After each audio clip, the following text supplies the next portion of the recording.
We're going to calculate the stock price for ATCO Corp. This is a British company, and we're going to use their prior financial information to do that. Now, to get started, let's get the market cap. 1.823 billion. And the stock price, $7.39.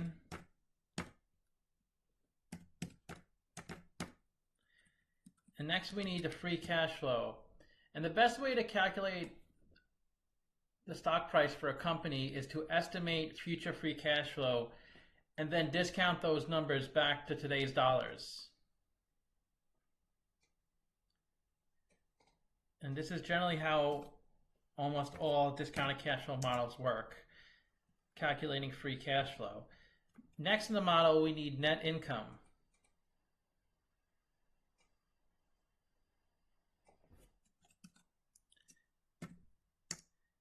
And it had one negative in 2016, but the rest positive.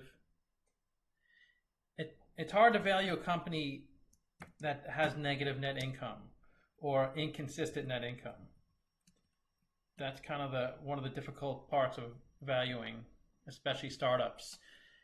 Now we need to look at the capital structure of the company and figure out the discount rate we need to apply to the cash flows. So let's see the interest expense, 211 million.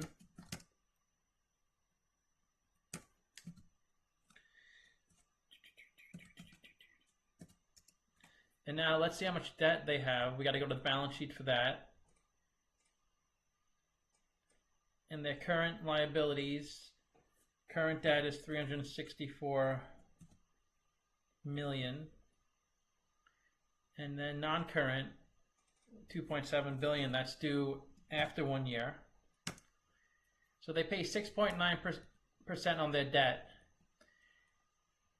And if you look on the income statement, they don't list interest expense.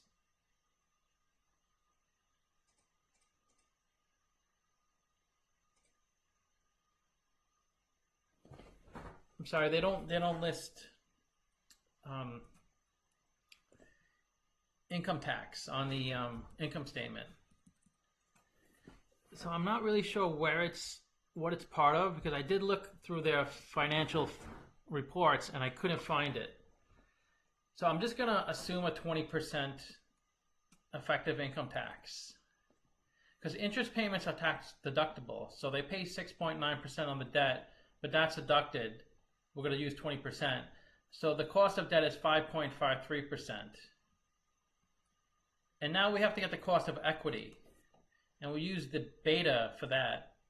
And the beta is pretty good, 0.94.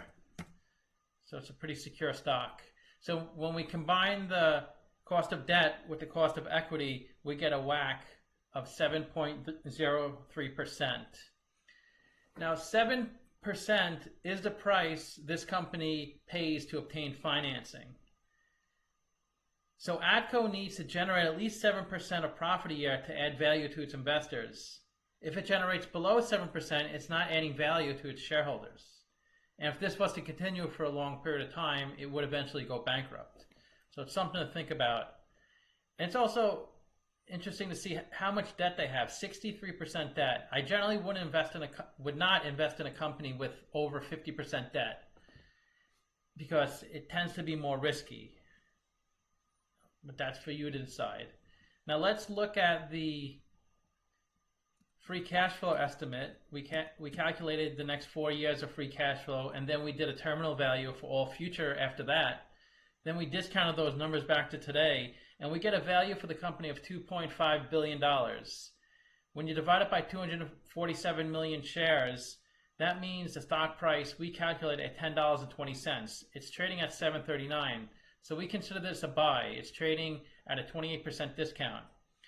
And you could see for a while it's been trading around this level, $7.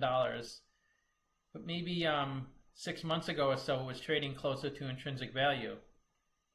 And the price of a stock is currently trading at is usually not in line with its intrinsic value, because investors feel the future of the company does not warrant a price of $10.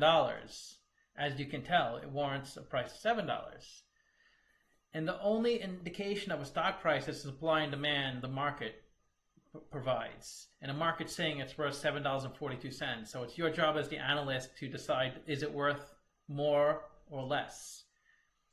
Now, if you do research, you may find 5 analysts saying this stock's a buy, and you may find another 5 analysts saying this stock's a sell. But each analyst uses their own model, their own assumptions, but you never actually see the model.